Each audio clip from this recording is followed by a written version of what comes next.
Good morning, ninth class. Today we will continue our chapter 8 motion. इसमें हम word problem से start करें. अ train starting from rest 0 से start हुई, इसकी इनिशियल वेलोसिटी 0 हो गई और वेलोसिटी कितनी होगी 72 kilometre per our in 5 minute में उसकी इतनी हो गई, यानी टाइमिंग दिया 5 मिनट. एज्यूमिंग हमको ये सोचना है कि एक्सेलरेशन जो यूनिफॉर्म है, फर्स्ट जो होता है एक्सेलरेशन फाइंड करना और सेकंड में हमें डिस्टेंस फाइंड करनी है जो कि ट्रेन ने कितने अटेंडिंग हिज वेलोसिटी, उसने कितनी डिस्टेंस कवर की. तो देखिए हमको क्या दिया हुआ है, पहले तो वो लिखो जो आपको दिया हुआ है. यू इनिशियल वेलोसिटी यानी स्टार्टिंग वेलोसिटी 0, जो फाइनल हो गई वो 72 कितने हो गई किलोमीटर 20 मीटर पर सेकेंड हो गई. And t equals to 5 minutes दी हुई है, सेकेंड्स में कन्वर्ट करना है. Equation a equals to v minus u upon t. v कितना दिया हुआ 20 metre per second minus 0 metre per second upon 300 second, क्या आया 1.15 मीटर पर सेकेंड. अब फिर है इक्वेशन सेकेंड से देखिए अपन को क्या क्या मिल गया, a u v और t ये मिल गया. तो इसमें देखिए डिस्टेंस फाइंड करना है, a मिल है, u भी है, v भी है ना. t इस इक्वेशन में नहीं है, बट आपको ये चेक करना है इन तीनों इक्वेशन में कौन सी इक्वेशन. s तो इसमें ही है ना, बाकी किसी में नहीं निकाल सकते. s से इससे ये वाली इक्वेशन ली है हमने. आइए देखते हैं नेक्स्ट. s इक्वल्स टू इस यही वाला फॉर्मूला लिया है, इसको 2 को नीचे पुट किया है. व्यू तो 0 हो गया तो इससे वी स्क्वायर माइनस 0, फिर आता है इसको नीचे डाउन में करेंगे 2a हो गया इक्वल्स टू 20 मीटर सेकेंड का होल स्क्वायर यानी वी स्क्वायर का ये रहा upon 2 into 1/15 metre per second. इसका आंसर क्या है 3000 मीटर यानी कि 3 किलोमीटर. ओके, एक्सेलरेशन कितना आया 1/15 मीटर पर सेकेंड स्क्वायर और डिस्टेंस कितना है 3 kilometre. A car accelerated uniformly 18 kilometre per hour to, u क्या हो गया 18 किलोमीटर और v क्या हो गया 36 kilometre in 5 second. In 5 second में calculate the acceleration and the distance covered by the car in that time. Acceleration find करनी है. ओके, फिर ये क्या हो किलोमीटर पर आवर, तो ये इसका मीटर पर सेकेंड में किया तो 5 हो गया. v क्या हो गया 36 किलोमीटर पर आवर है तो इसका मीटर पर सेकेंड में किया तो 10 मीटर पर सेकेंड आया. फिर t क्या है 5 सेकेंड दिया हुआ है. a equals to v minus u upon t. 10 metre per second minus 5 metre per second upon 5 time दिया हुआ है. ओके, अब आता है a equals to v minus u upon t. 10 minus 5 upon 5 तो 1 मीटर पर सेकेंड आ गया. अब next ये हमने कौन सी इक्वेशन ली, सेकेंड इक्वेशन ली. s equals to u t plus half a t square. Okay, u दे रखा है, t दे रखा है, प्लस हमें एक्सेलरेशन दे रखा है, t भी दे रखा है. Okay, 5 into 5 plus half 1 into ये सारी वैल्यूज पुट की, आंसर क्या है 37.5 मीटर. एक्सेलरेशन क्या है 1 metre per second square per metre second square हो गया और फिर डिस्टेंस कितना 37.5 metre. Okay, next example 8.7. The breakers applied to a car produce an acceleration of, देखिए एक ना किसी कार में ब्रेक लगाए तो उसमें ए क्या हो गया, ए तो इसमें कितना है एक्सेलरेशन कितना है 16, तो उसने ना माइनस क्यों लगाया, क्योंकि इसने ब्रेक लगाया है. ओके, तो माइनस आ गया. v इक्वल्स टू इसको 0 हो गया तो v equals you plus 80. v इसका 0 हो गया, u अपन को फाइंड करना है 80. a इसने कितना -6, क्योंकि माइनस क्यों लगा, क्योंकि इसने ब्रेक अप्लाई किए तो रिटार्डेशन हो रहा है यानी कम हो रही है. Mine to 2 seconds. u equals to 12 metre per second क्या आया आंसर 12 मीटर पर सेकेंड. फिर आता है next second equation s equals you t plus half a t square. s find करना है ना हमको, तो u दिया हुआ है, t दिया हुआ है, a भी दिया हुआ है और t दिया है, इसलिए हमने ये वाली इक्वेशन लगाई. हाँ, ओके, नेक्स्ट इसका सारी वैल्यूज पुट करके क्या आंसर है 12 मीटर।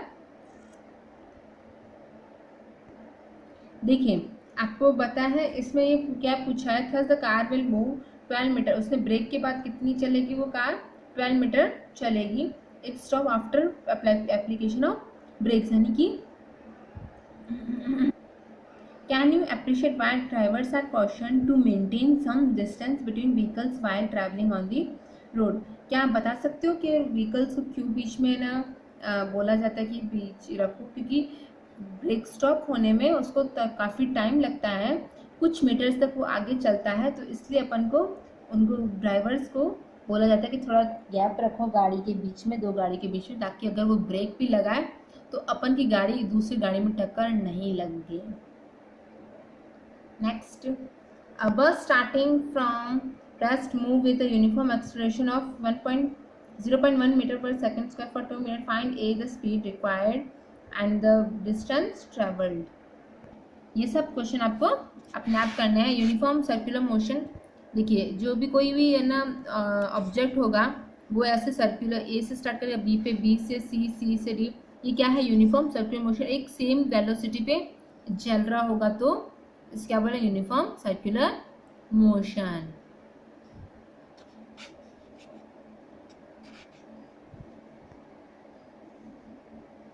वो अपनी वेलोसिटी चेंज नहीं करेगा लेकिन सिर्फ डायरेक्शन चेंज करेगा।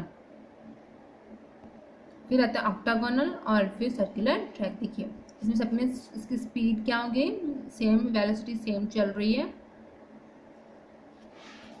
Let us consider an example of a motion of a body closed shows the path of an athlete along the rectangular track ABC. Let us assume that the athlete runs with a uniform speed on the straight path AB, BC, CD and DA of the track. In order to keep himself on track, he quickly changes his speed on corner. How many times will the athlete have to change its direction of the motion while he completes one round? It's clear that moving track once he has to change his direction of the motion 4 times.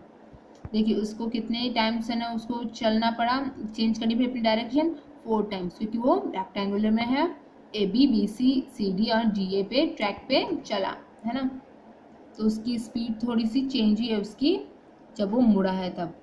अब आपको suppose करना है कि A B C D E F जो होगा 8.9 hexagonal track पे चल रहा है कोई, फिर आपको ऑब्जर्व करना कितनी साइड्स होती हैं इसमें, 6 साइड्स हैं, 1 2 3 4 5 6 है ना, 6 साइड्स हैं उसमें, उसको कितनी बार टर्न होना पड़ा 6 साइड। देखिए अगर है ना किसी भी शेप ऑफ साइज की उसके बढ़ती जाएंगी तो फिर वो क्या होगा, साइज जो उसकी जो कॉर्नर्स हैं वो बढ़ते जाएंगे, जैसे जैसे बढ़ते जाएंगे तो वो क्या होगा, वो सर्कल का शेप ले लेगा है ना। इसमें देखिए यही लिखा हुआ है, and the length of each side will decrease to a point, और जो लेंथ होती है वो कम होती जाएगी, उसकी पॉइंट में चेंज होती जाएगी।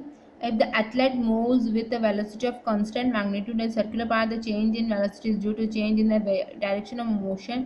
तो इसकी क्या होगी, change in velocity and the change in direction of motion हो जाएगी। The motion of the athlete moving along circular path, therefore an example is accelerated. ये circular path पे motion कर रहा है, इसमें क्या होगा accelerated motion ही होगा इसमें।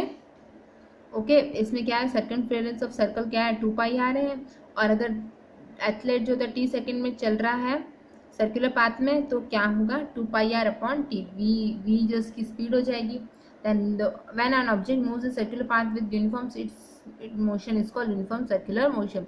अगर कोई भी ऑब्जेक्ट सर्कुलर मोशन पे, सर्कुलर ट्रैक पे चल रहा है, सर्कुलर ट्रैक होगा पूरा उसका, अगर ग्राउंड कोई सर्कुलर है तो वो एक यूनिफॉर्म स्पीड अपनी एक ही लगातार स्पीड पे चल रहा है तो उसको circular motion, uniform circular motion कहेंगे। अब देखिए इस एक्टिविटी में क्या दिया रखा है, आपको एक थ्रेड लेना है, उसके ऊपर आगे पत्थर लगाना है और फिर उसको गोल गोल ऊपर की तरफ घुमाना है, फिर उसको छोड़ दो, फिर वो किस तरफ मूव करेगा आपने देखा।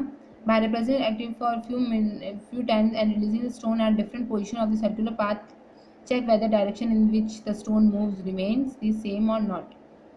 देखिए आपको ऐसी डायरेक्शन देखना है कि स्टोन किस डायरेक्शन में सेम रहता है, आपको अलग अलग डायरेक्शन में फेंकना उस पत्थर को चलाते चलाते। नेक्स्ट देखिए आपने ये देखा होगा कि स्टोन जो होता है अगर उसको रिलीज़ किया जाता है तो वो एक स्ट्रेट लाइन में tangentially to the circular path, यानी कि ये सर्कुलर पाथ है, यहाँ पे ये घूम रहा है, फिर जैसे ही मैंने इसको छोड़ा तो वो यूं जाएगा, ये टेंजेंशियली जाएगा, यानी कि 90 डिग्री बन रहा होता है। ओके, यहाँ पे ये 90 डिग्री, तो ये टेंजेंशियली जाता है। ओके, नेक्स्ट, इसका हमको ये क्यों हुआ ऐसा क्यों हुआ? जब स्टोन को रिलीज होता है तो once release it continue to move along the direction it has been moving at that